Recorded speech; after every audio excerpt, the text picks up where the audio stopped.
Olá, pessoal! E aí, tudo bem? Como vai vocês? Tudo certo? Estamos aqui hoje mais um dia, né? Aqui estou mais um dia e vocês também para a nossa segunda aula da disciplina Prática de Ensino, Concepção e Organização. Antes de tudo, deixa eu dar aquela saudação para vocês aqui. Sejam bem-vindos, galera. Sejam bem-vindos. É muito bom ter todo mundo aqui juntos. Aqui, achei o bannerzinho. Sejam bem-vindos. É muito bom ter todo mundo junto aqui. Espero que vocês tenham gostado bastante da nossa aula anterior, da semana passada. Quem não viu ainda, está chegando agora, está salvo aqui no YouTube, está lá no seu estúdio. Corra lá, assista a aula para você acompanhar os debates que estão sendo magníficos, me engrandecendo muito, até mesmo para mim, eu digo. Até eu que já estou na sala de aula, estou aprendendo, porque a gente, quando é professor, a gente também é um eterno aluno, sempre dando continuidade nos nossos estudos. E falando em continuidade nos nossos estudos, não podemos deixar de lado o quê? O prazo das atividades, galera. Atente-se ao prazo de entrega das atividades. Foi liberado algumas outras atividades agora para você, que você vai estar cursando, vai estar fazendo ali. E não esqueça, as atividades são imprescindíveis e muito importantes para a sua aprovação na disciplina. Além da questão do ensino, da aprendizagem, da troca de conhecimentos que você tem ali com as atividades, a gente não pode esquecer também as questões burocráticas, né, pessoal? Você precisa da nota da média da disciplina para passar. Então, vamos fazer ali. Me ajude a te ajudar, você me ajuda. Todo mundo sai feliz.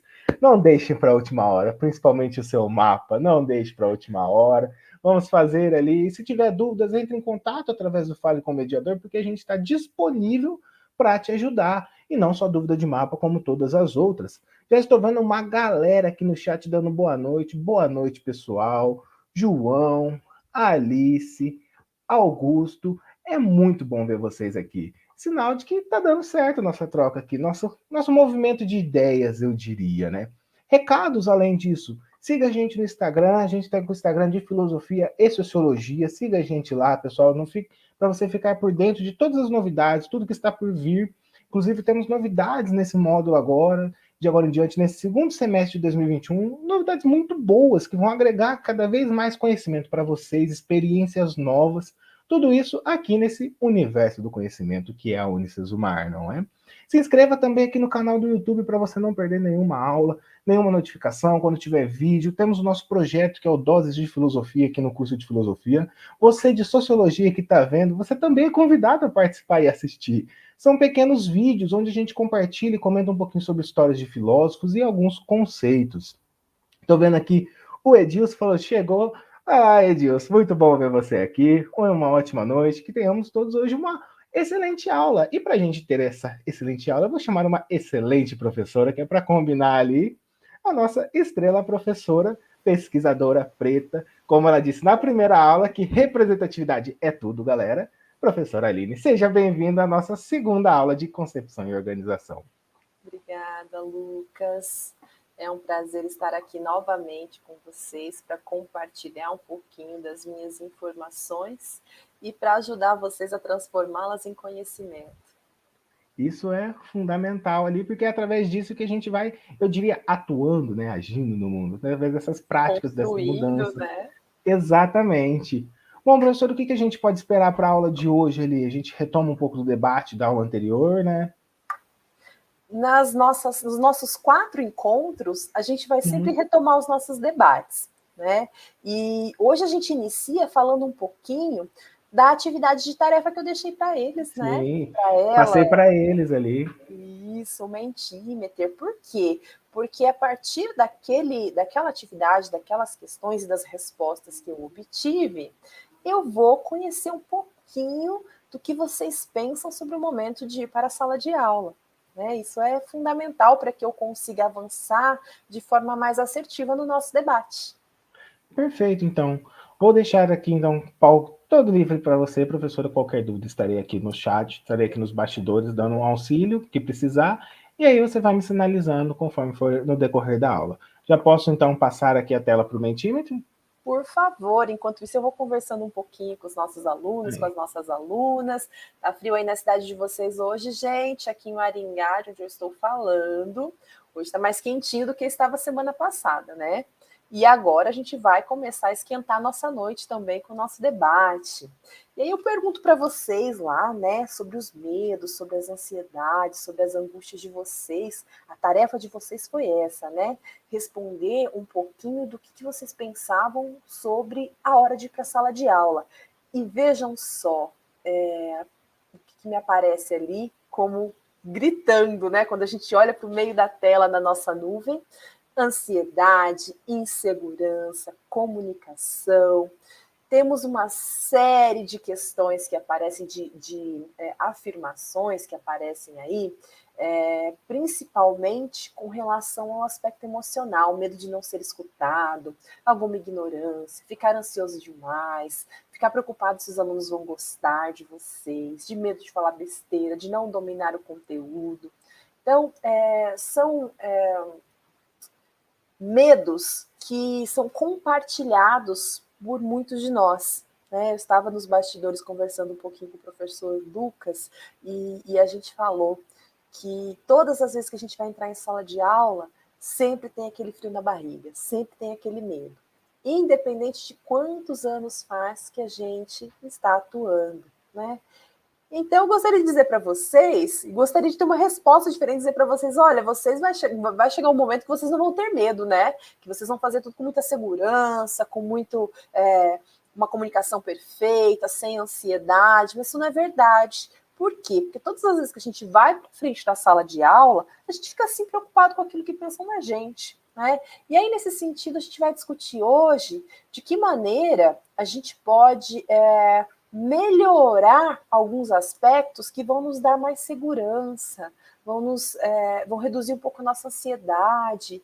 Por quê? Porque quando você está com a sua aula estruturada, quando você está com o seu aspecto teórico consolidado, quando você constrói uma identidade profissional mais consolidada, a sua aula se torna mais assertiva. Isso significa que você vai deixar de ter medo, vai deixar de ter insegurança? Não, mas você vai conseguir controlar isso muito mais. Por quê? Porque medo e insegurança são aspectos emocionais, né? E estão presentes ali no nosso dia a dia, diante de diversas situações que a gente vivencia.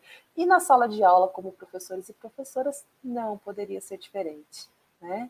E aí eu vou pedir para o Lucas, então, iniciar, passando os nossos slides, onde a gente vai discutir um pouquinho, onde a gente vai falar um pouco sobre a nossa temática de hoje, né?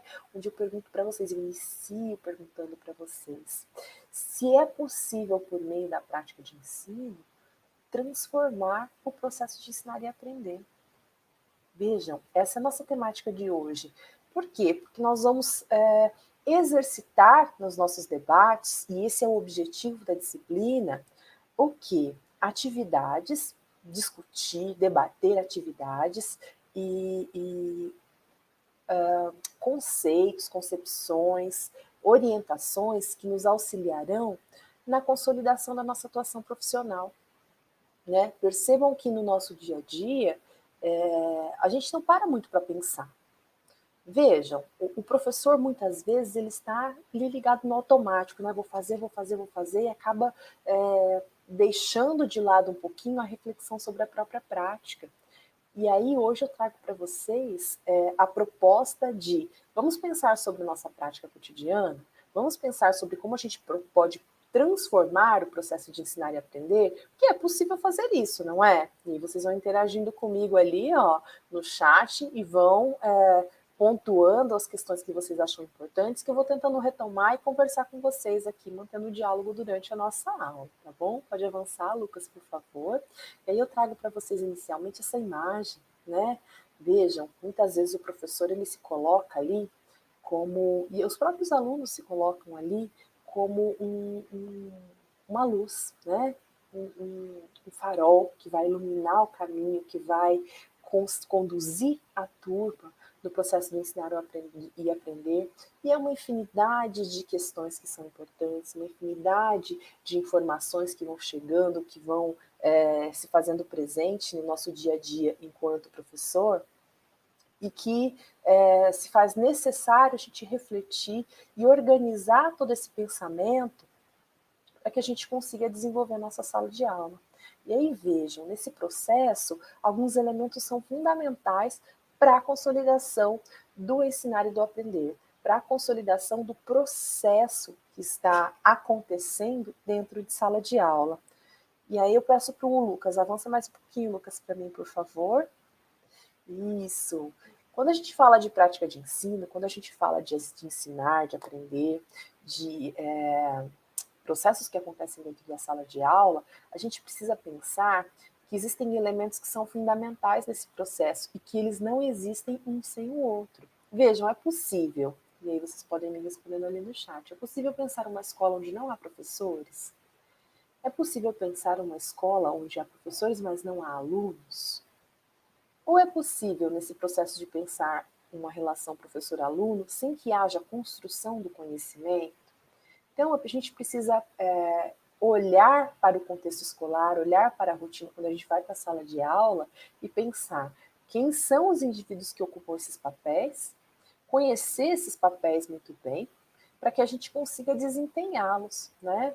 Então, nós, como professores, quando a gente vai para a sala de aula, é fundamental que a gente tenha estruturado muito bem a nossa prática, que a gente pense a respeito do que a gente vai fazer e de como a gente vai fazer para que a gente consiga alinhar aquilo que vai ser realizado para que a gente consiga, por meio disso, fazer com que o aluno atinja a finalidade daquele processo, que é o aprender, né? Porque quando a gente está na escola, quando a gente propicia para o aluno as informações que ele precisa ter no processo de ensino e aprendizagem, o professor vai atuar como um mediador, né? Ele vai atuar como um mediador para que o aluno seja capaz de transformar todas essas informações em conhecimento. Olha lá, filosofia Eunice Azumar, eu acho que é a Samanta. Alunos, o que motiva a sua insegurança em relação à sala de aula? Ah, pensem nisso. Por que vocês se sentem inseguros? Né? Quando a gente está discutindo a organização da aula, a organização dos processos pedagógicos, a organização do trabalho em sala de aula, a gente precisa pensar e pontuar muito bem o que é que nos dá insegurança. Por quê? Porque existem alguns elementos que são importantes para a gente combater essa insegurança e transformá-la em segurança, né? O primeiro deles é conhecer e ter propriedade sobre aquilo que a gente fala. Vejam, quando a gente tem uma fundamentação teórica, uma perspectiva teórica muito bem consolidada, a insegurança da gente tende a diminuir. Por quê? Porque você tem propriedade sobre aquilo que você está falando. Vejam, quando vocês forem para a sala de aula, e isso a gente está falando aqui, isso a gente está debatendo aqui, quando vocês forem para a sala de aula, se vocês têm domínio teórico sobre aquilo que vocês estão falando, o restante é organização, é planejamento, que a gente vai falar daqui a pouquinho, tá? Deixa eu ver aqui quem está me perguntando.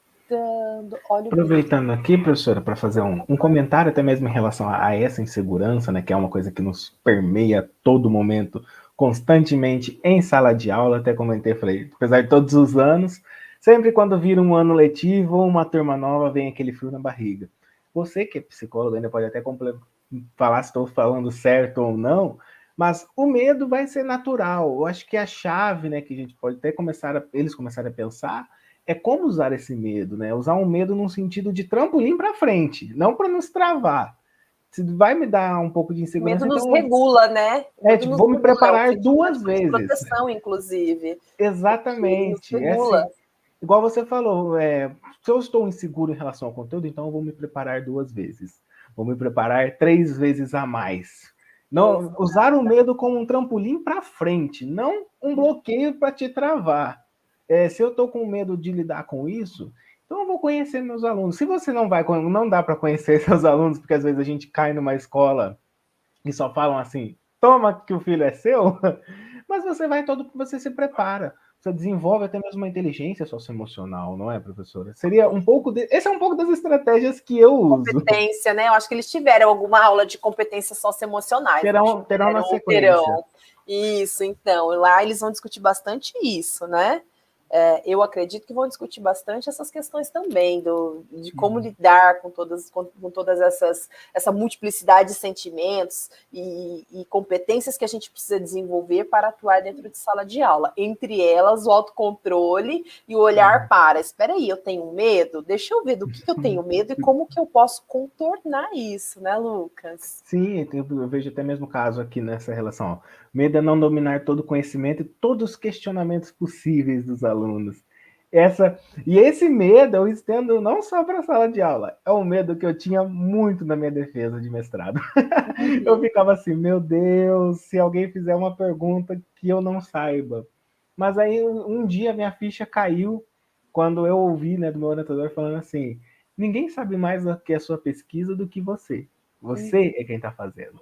E eu levo isso para a sala de aula até mesmo porque a aula é minha. Então, igual eu falei, vou me preparar 2, 3 vezes. E se eu não souber o questionamento do aluno, a gente fala, não sei.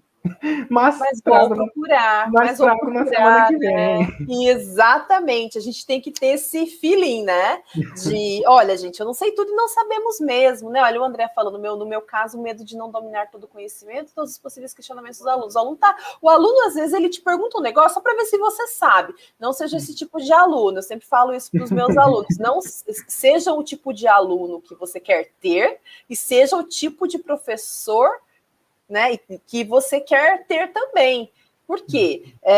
Quando você gosta de algumas características de alguém, então procure se assemelhar àquilo. Né? Procure ser um professor que seja atencioso, um professor que ouça, um professor que dialoga, porque isso facilita, e a gente já vai discutir um pouquinho o porquê que isso facilita no processo de ensino e aprendizagem, né? Pode avançar, por favor, Lucas, porque agora a gente vai falar um pouquinho justamente sobre os aspectos que são importantes para a gente diminuir esse medo, né? Vejam que a prática de ensino é algo que está ligado ao ato de ensinar, de aprender. E é por isso que ela é composta por algumas unidades que vão nos auxiliar na organização da nossa aula, né? Então, quando a gente vai para a sala de aula, a gente precisa pensar, o que é que eu vou fazer hoje? De onde que vem, né, esse conteúdo que eu vou trabalhar hoje? É algo aleatório? É algo que surgiu do nada? Não, é um conteúdo curricular, né? É uma temática que está ligada a uma disciplina, e essa disciplina está inserida num currículo que é formulado com um objetivo muito definido. Então, é preciso que a gente conheça esses documentos, que a gente conheça as diretrizes da disciplina que a gente trabalha, para que a gente consiga organizar os objetivos da nossa da nossa aula dentro daquele tema, que a gente consiga pensar quais são os recursos que são mais indicados para desenvolver aquele tema dentro da sala de aula. E aí, nessa perspectiva, é fundamental que a gente conheça o nosso aluno.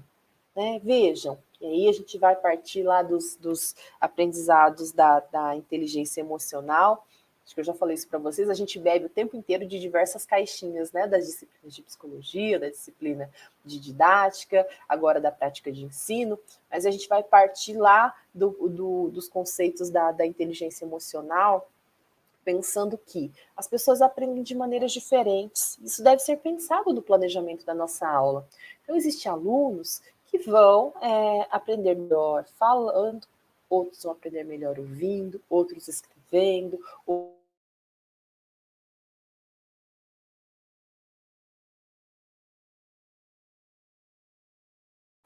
pensar todos esses elementos na hora de planejar nossa aula. Por quê? Porque isso vai permitir que a gente seja mais assertivo. Veja, no âmbito do planejamento, tudo é ideal, né? É uma idealização da aula. Quando a gente fala de planejamento, a gente está falando do aluno perfeito, a gente está falando da sala de aula perfeita, a gente está falando dos recursos perfeitos. E aí, quando a gente vai executar isso, nem sempre é dessa maneira.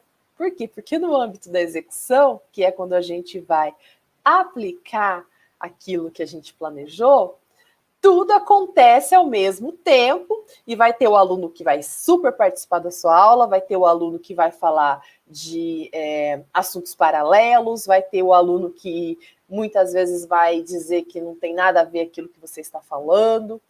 E aí a gente vai ter que lidar com essa multiplicidade de coisas diversas, né, que acontecem dentro de sala de aula e que muitas vezes vai atrapalhar aquilo que a gente idealizou no planejamento, né? Vai fazer com que o nosso planejamento não dê certo, muitas vezes. A gente precisa refazer, a gente precisa repensar ali na hora, viu que a atividade não deu certo, como é que a gente vai fazer isso?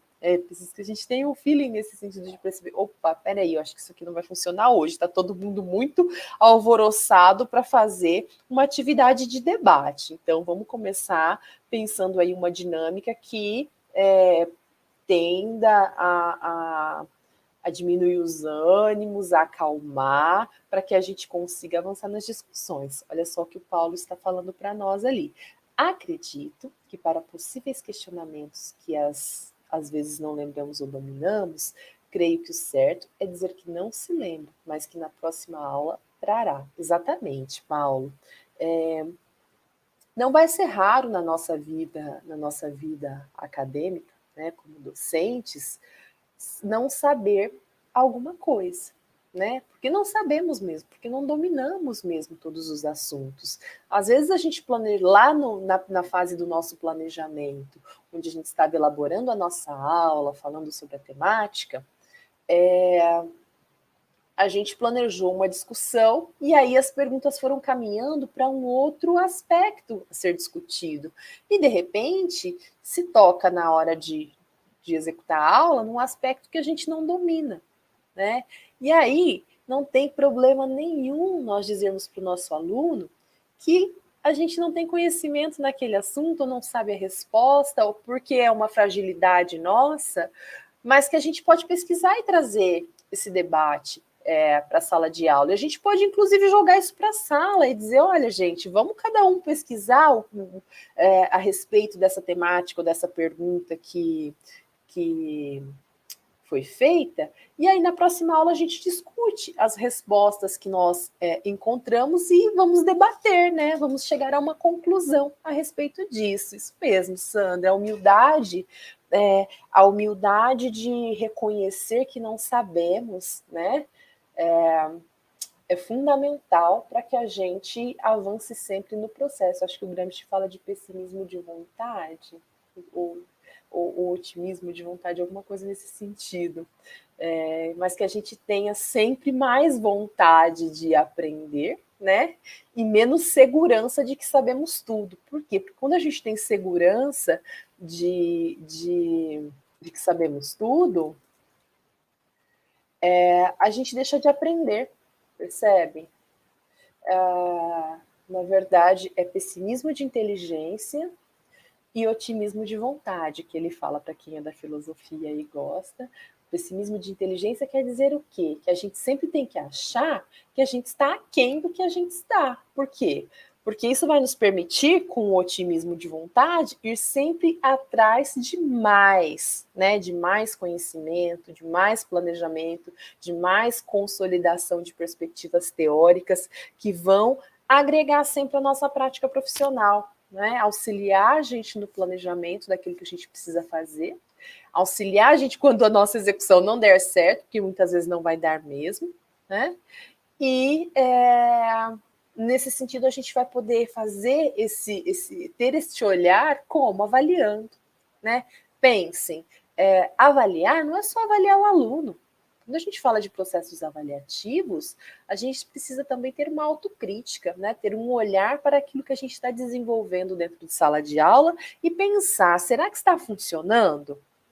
Né? Será que está dando certo? Será que essa é a forma, de abordagem da temática que eu preciso trabalhar dentro de sala de aula? Ela está sendo assertiva e ela está, de fato, contribuindo para que o meu aluno consiga transformar a informação que eu tenho em conhecimento?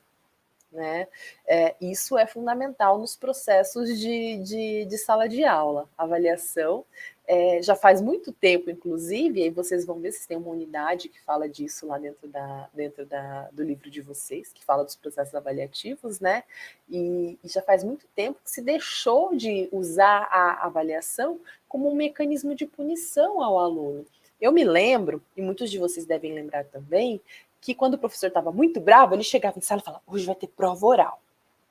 Ou hoje vai ter prova. Guardem todo o material e vamos fazer uma prova, né? Prova surpresa. E todo mundo ficava muito apavorado com aquilo. E muitas vezes o professor terminava a prova e dizia assim, olha, isso é para vocês aprenderem, perceberem que vocês precisam prestar atenção naquilo que eu estou dizendo. Então, quando o aluno não presta atenção, quando o aluno ou os alunos não prestam atenção, quando aquilo que está sendo dito não está sendo ouvido, a gente precisa reavaliar aquilo que a gente está fazendo dentro de sala de aula, repensar o nosso trabalho. Né? Olha que a Bea está falando. Nosso trabalho vai além de saber as coisas, mas assim como Sócrates, fazer o próprio aluno construir o seu saber. Somos guias do conhecimento, não donos dele. Exatamente. Temos que ter consciência de que, como no primeiro slide que eu passei para vocês, somos luzes, somos faróis, né? E aí a nossa intenção é mostrar caminhos, mostrar possibilidades nesse universo de informações que estão disponíveis para os nossos alunos e, a partir disso, deixá-los construir as suas próprias perspectivas de mundo. Né? Quando eu falo mostrar caminhos, mostrar possibilidades, não é dar para ele pronto ali, mas ajudá-lo a descobrir. Né? Então, a relação entre essas unidades da prática de ensino, entre o planejar, entre o executar, entre o avaliar, ela acontece de diversas maneiras, né? E ela proporciona uma gama enorme de formas de pensar e agir dentro da sala de aula. E isso é incrível no nosso fazer. Isso é incrível na nossa prática, porque a gente pode utilizar diversos instrumentos, a gente pode utilizar diversos recursos, a gente pode utilizar diversas formas de abordar o mesmo assunto para atingir uma finalidade. Isso é fundamental para que o nosso aluno, para que a nossa aluna seja capaz de visualizar aquilo que a gente está fazendo em sala de aula e enxergar aquilo como algo que seja um fazer que tenha sentido, para que ele tenha uma aprendizagem significativa. Né? Mas para que a gente consiga cumprir essas etapas, para que a gente consiga pensar as temáticas que a gente vai desenvolver, que a gente deve trabalhar com o nosso aluno, é preciso que a gente pense um universo no qual ele está inserido. Né? Pode avançar, Lucas, por favor. É preciso que a gente pense no universo em que a escola está inserida. E aí eu pergunto para vocês, essas escolas, elas são as mesmas? Né? A escola de São Paulo, me falem de onde vocês estão falando aí, por favor, que hoje eu acho que eu só vi alguém, acho que eu não vi ninguém falando de onde estava falando hoje, eu não lembro, hein? Podem colocar aí no chat para mim. A escola do Rio Grande do Sul é a mesma escola do Mato Grosso? Que é a mesma escola do Distrito Federal, é a mesma escola do Rio de Janeiro? A gente precisa pensar nisso. E, pensando nessas questões, quais são as características de cada uma dessas escolas? Né? Pensando nas regionalidades, pensando, olha lá, maravilhosas, ó, o André Visoto, Rio Grande do Sul, São João del Rei, Mauá, interior do Paraná, Alice, Barbacena, Minas Gerais, BH, São Luís do Maranhão, maravilhoso. David, eu acho que é assim que fala. Guarapuava, Terra Fria. Então, a gente precisa pensar todas essas cidades aí, ó. Rio de Janeiro, Campina Grande na Paraíba, Alagoas, Jesuítas no oeste do Paraná, Tocantins, Minas Gerais. As escolas de vocês, elas são as mesmas? São as mesmas. A gente precisa pensar que cada uma dessas escolas, elas estão situadas em algum lugar e que este lugar geográfico, esta comunidade, elas dizem algo que caracteriza aquela escola. Né? Quem é que forma a escola? Lembra que a gente falou lá no primeiro slide? Professor, aluno, comunidade. Né? A comunidade está ali, ela pode não estar dentro da escola o tempo inteiro, mas o nosso aluno é da comunidade, o pai do nosso aluno é da comunidade do entorno da escola. E essas pessoas têm características intelectuais, características culturais, características políticas diversas. E isso vai impactar na maneira da gente fazer educação, vai impactar na maneira da gente desenvolver aquilo que a gente chama de trabalho pedagógico. Né? Quem são os alunos e alunas das nossas escolas? Olha, a Keila falando, a semente da filosofia foi plantada em minha vida através de um professor de ensino médio, Nixon Cordeiro. Ele sempre me fazia viajar para novos mundos. Divinópolis, Minas Gerais, Sítio dos Mangues, zona rural. Olha que coisa mais linda, né? Nós somos capazes de transformar vidas para o bem e para o mal. Né? Guardem isso.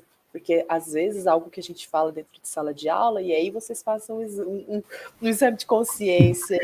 Eu até pego esse gancho aqui, professora, para falar, principalmente nessa relação de mudar as vidas, né? Eu mesmo fui influenciado por um conjunto de professores, né? Professora de Sociologia, Filosofia, até Educação Física foi quem me motivou a seguir o caminho da licenciatura, principalmente da licenciatura em Filosofia, né? E hoje eu tenho o privilégio, hoje eu falo até publicamente, que é uma alegria muito, que hoje eu trabalho junto com quem foi minha professora de Sociologia. A gente trabalha na mesma instituição, a gente divide aí o palco, que a gente tem realmente esse poder enquanto docente de fazer essa transformação, de proporcionar a transformação, né? Seja para o bem ou para o mal, mas a gente está sempre trabalhando para o bem. Isso. E que bom que você teve essa experiência positiva, né, Lucas? Porque muitos de nós não tiveram a mesma sorte de ter experiências positivas com professores. Por quê? Porque você... E aí, olha a importância de você conhecer o professor e de você conhecer o aluno. Quando você trata todo mundo da mesma maneira, você vai olhar para aquele aluno que não aprende e vai dizer que ele está fadado ao fracasso, sem refletir sobre quem é aquele aluno, de onde ele vem, qual é o contexto em que ele vive, qual é a história de vida dele, porque quando o aluno vem para a sala de aula, olha a aula de psicologia aí, quando o aluno vem para a sala de aula, ele carrega uma história com ele. Ele não deixa. Eu me lembro que dentro da psicologia a gente fala assim: nossa, eu recebi um debate, né? Quando a gente vai trabalhar para fazer treinamento de psicologia do trabalho, tem que deixar a vida pessoal do lado de fora da empresa. E aí você vai trabalhar tranquilo, mas não vai, gente, cheio de conta para pagar, com o pai que bate na eu mãe. diria mais ainda, eu até estendo isso, que muita gente falava, até mesmo na questão de lados, o professor não pode fazer isso, não pode fazer aquilo, não pode tomar lado, que não sei o quê. Gente, neutro é detergente e shampoo de bebê. A gente sempre carrega a nossa vivência, a gente sempre carrega a nossa história. Eu até vi um comentário ali que era um medo, né? O medo da como que eu vou lidar com as diversas vivências dos alunos, né? Ter essas experiências.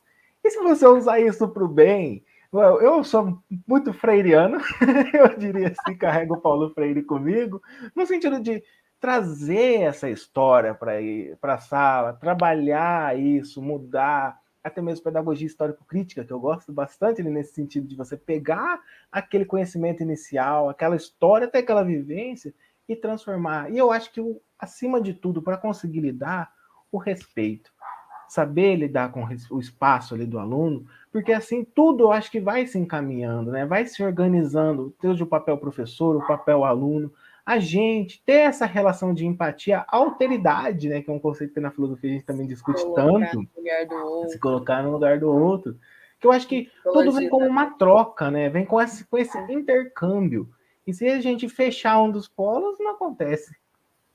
Pois é, Lucas, olhar para a diversidade e trabalhar com a diversidade, aí eu estou falando de religiões, estou falando de orientação sexual, estou falando de cor de pele, tudo isso é, de uma certa forma, diversidade. É olhar com a lente do acolhimento, gente. Né? Não é olhar com a lente de você é diferente, mas com a lente de eu te acolho nas suas diferenças. Né? Porque isso nos permite sermos professores que mudam vidas E às positivamente. vezes o aluno está o único lugar onde ele vai ter um acolhimento vai ser ali na escola, vai ser com o professor, e principalmente assuntos onde ele não consegue, não tem espaço nem mesmo para discutir em casa, ali é o espaço onde ele consegue dialogar. Onde É é o que se espaço onde ele descobrem as consegue. violências, né? Muitas É, vezes. Onde é que se descobre as violências? Por meio da escola, por meio do olhar do professor, daquele aluno que não verbaliza, mas que tem uma alteração de comportamento, que desenha, que escreve um bilhete estranho, e que o professor olha com um olhar de acolhimento para entender o que é que ele quer dizer com aquilo, e ele se descobre uma violência. sim. É todo um trabalho de transformação, né, professor? Eu acho que vem com Exatamente. isso, vem nesse caminho. É por isso que é importante ter a aula, estar seguro ali consigo mesmo durante a sua aula, para passar isso para os alunos. Você é um ponto de referência.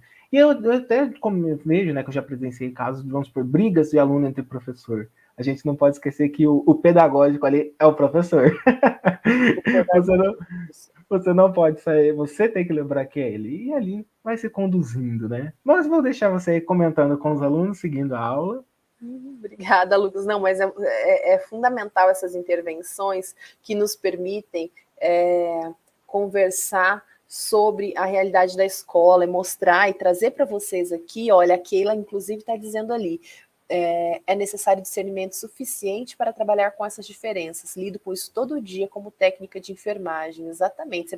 Você vai encontrar o paciente que é muito limpo e o muito sujo, o que tem uma doença simples e o que tem uma doença muito complexa. E isso também, de certa forma, é difícil de lidar. Tem uma aluna aqui, a Alice, olha, Alice Ribeiro. Faço estágio na educação infantil.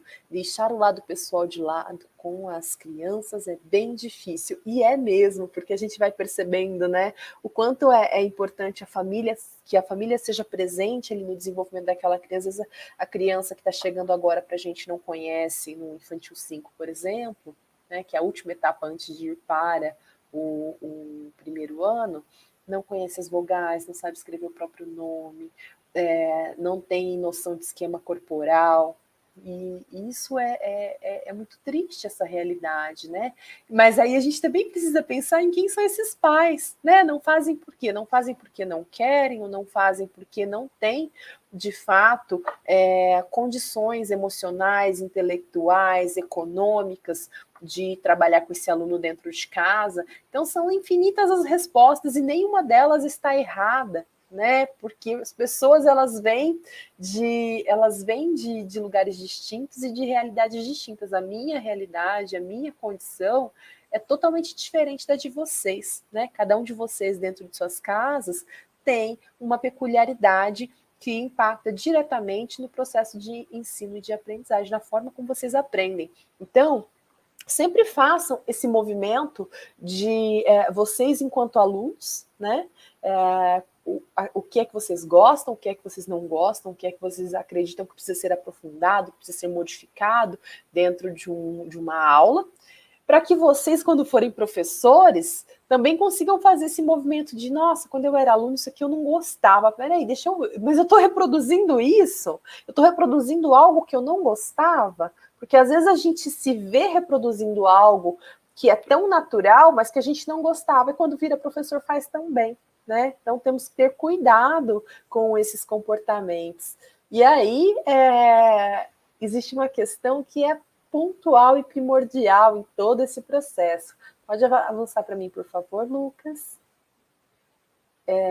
O professor, na prática, né, ele precisa buscar sempre propiciar para esse aluno, organizar para esse aluno um meio de aprimorar, de facilitar o processo de compreensão.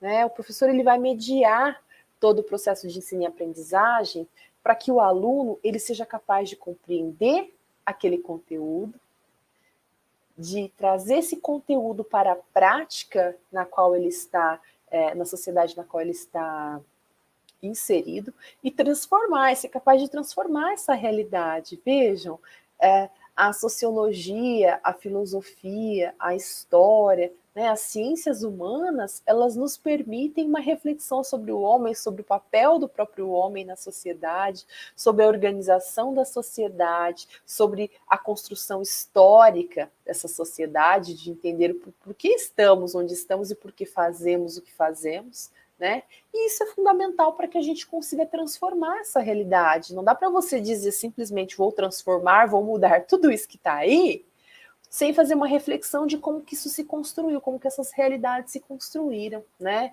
E eu estou falando isso politicamente, estou falando isso no campo educacional, estou falando isso no campo do cotidiano mesmo, do lidar com as pessoas, né? A que ponto chegamos de que você não pode, por exemplo, exprimir uma opinião na internet porque você é rechaçado e você é agredido em função daquilo. Assim como, né, as pessoas agridem umas às outras na sociedade, no dia a dia, no cotidiano, por serem mulheres, por serem gays, por serem crianças, né? Cada qual agredido dentro da sua fragilidade, da sua peculiaridade. E aí, não dá para a gente ser professor e não olhar para isso, não olhar para esses comportamentos e não trazer isso para o nosso cotidiano, não trazer esse debate para o nosso fazer dentro de sala de aula, porque isso seria negar uma realidade que está posta. Essa é a nossa realidade, né? Essas fragilidades são e fazem parte da nossa realidade. E é importante que a gente consiga debater isso dentro da sala de aula para dizer para o nosso aluno, olha, você precisa respeitar o seu amiguinho, porque embora você tenha desenhado diferente dele, e você tenha dito que o desenho dele está feio, não está feio, foi o melhor que ele pôde fazer com aquilo que ele tem, né? E se ele disser isso a respeito do seu desenho, se ele disser isso a respeito do seu trabalho, olha, seu amigo está apresentando um seminário, né? Você está rindo o tempo inteiro, você está fazendo perguntas para constranger. E se fosse um movimento diferente, quem estivesse ali apresentando fosse você? E é nesse sentido que eu digo para vocês serem o tipo de aluno que vocês querem ter, né? E para vocês também serem o tipo de professores que vocês também querem ter, né? O que eu gosto no meu professor e o que eu gosto no meu comportamento enquanto aluno. Não somos perfeitos e estamos longe disso, mas isso não nos e, na verdade, o fato da gente não ser perfeito nos permite refletir acerca da nossa imperfeição, de como podemos mudá-la, de como podemos aprimorá-la, né? Então, vejam lá, entendemos que a ação do professor, né, só é possível essa ação de compreensão, de intervenção, de transformação da realidade que o aluno deve ter, né, só é possível se o professor ele melhorar continuamente a prática dele, rever, reavaliar. Olha lá a Keila falando, é essa reflexão que amo e quero trazer para a vida.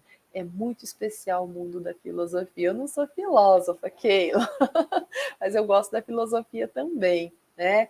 O refletir sobre o nosso ser e estar no mundo e a que viemos enquanto profissionais, enquanto pessoas, é importante para que a gente consiga transformar e sermos agentes de transformação da vida do nosso aluno também, né? E aí, para isso, é preciso que a gente seja sempre e consolide sempre o que é a relação professor-aluno e se aproxime. Por que eu chego aqui conversando com vocês, perguntando se está frio na cidade de vocês, se vocês fizeram a tarefa, para vocês interagirem comigo no chat? Porque estamos em espaços físicos diferentes, né? Mas isso não quer dizer que a gente tem que estar distante um dos outros. Eu conheço vocês pelo chat, de onde vocês falam, o que vocês pensam, qual é o medo que vocês têm, qual é a expectativa que vocês têm.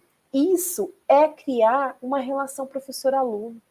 Isso é criar vínculos. Quando vocês conseguem dizer para mim ali no chat algo que é pessoal de vocês, como um medo, uma experiência, ou algo que vocês esperam da realidade de vocês, quando vocês compartilham algo que é muito pessoal, isso sinaliza para mim, opa, estão se vinculando, opa, estão se sentindo à vontade para compartilhar comigo.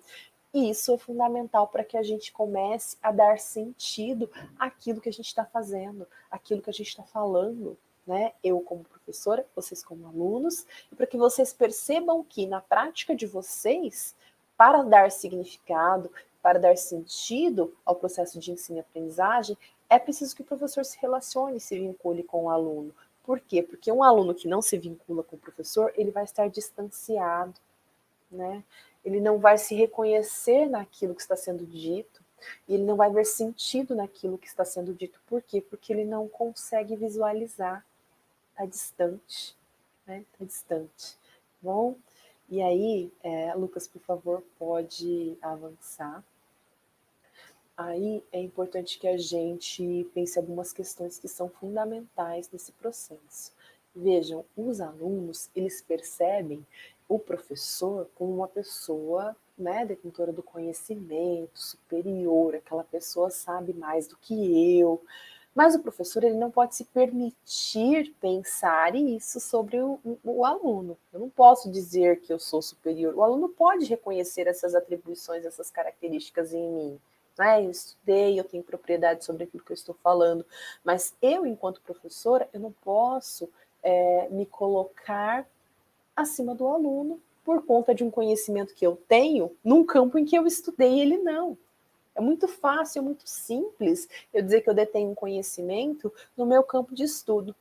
Possivelmente muitos de vocês desenvolvem trabalhos diversos, alguns trabalham com, vamos pensar aí, alguns fazem artesanato, por exemplo. Eu não tenho mínimo domínio, mínimo conhecimento no campo do artesanato, né? Então, nesse sentido, vocês deteriam o conhecimento, né? Vocês seriam superiores a mim nesse sentido.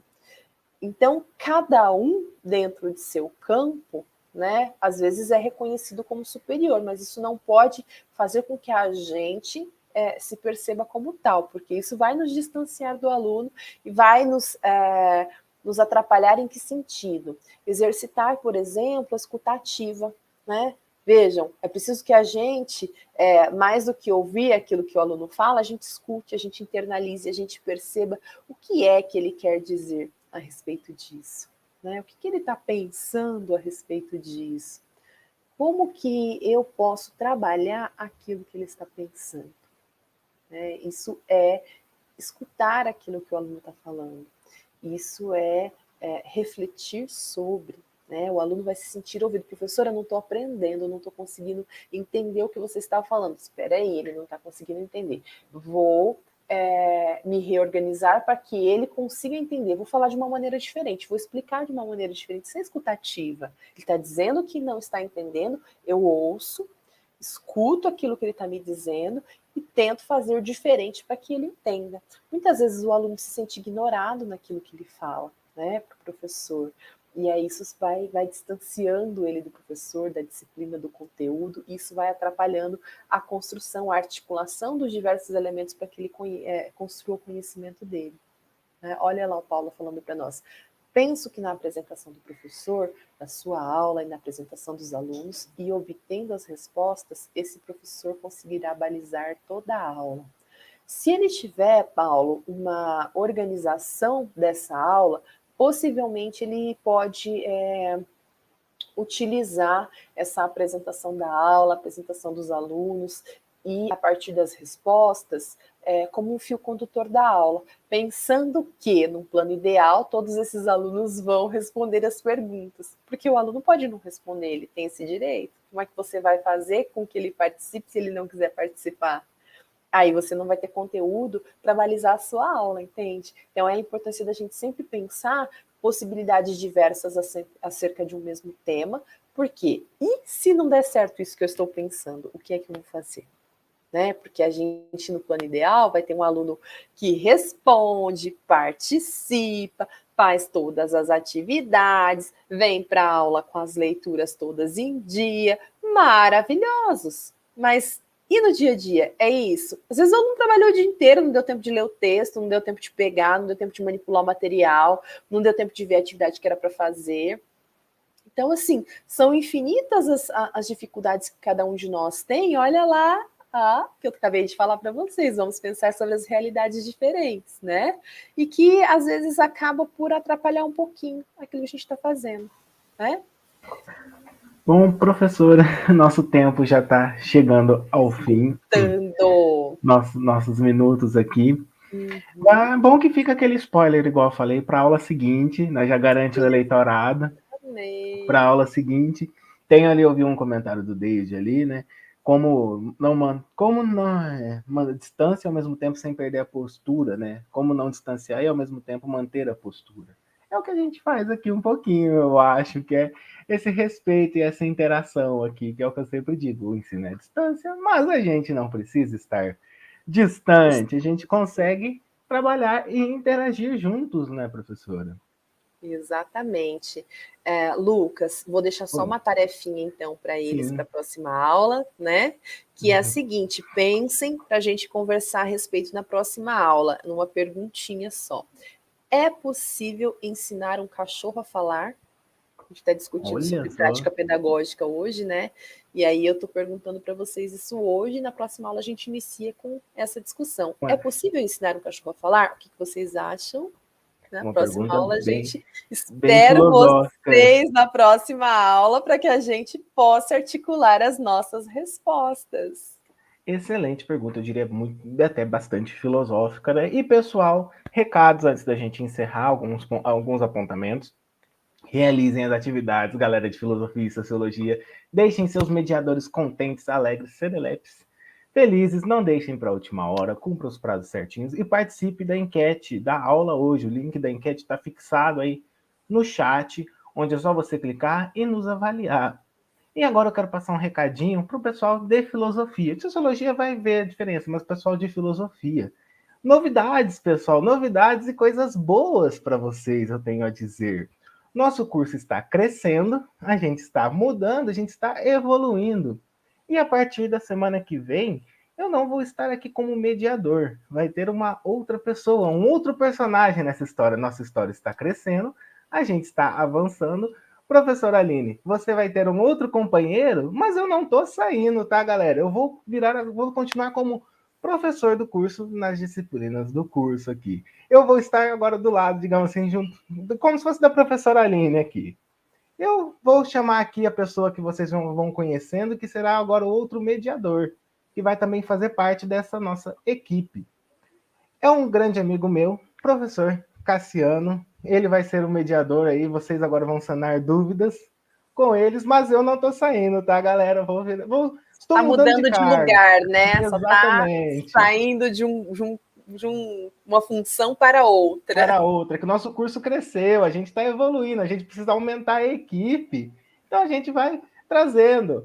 Cassiano é um grande amigo meu, que a gente até se formou junto, inclusive. E aí, Cassiano, tudo bem? Boa noite. Tudo bem, pessoal? Boa noite. Então, como o Lucas disse, eu vou estar entrando na mediação e vou estar à disposição de vocês, tá?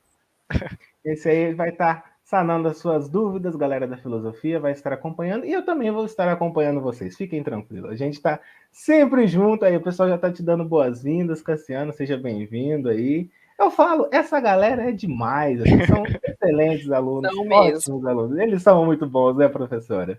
E é isso, pessoal, com essa grande novidade, uma novidade muito boa, a gente encerra a aula de hoje, nosso segundo encontro. E eu diria, nos vemos no nosso terceiro encontro, porque eu ainda vou estar por aqui, não abandono vocês. Como já dizia grande Zagallo, vocês vão ter que me engolir. Mas no sentido bom, no sentido bom.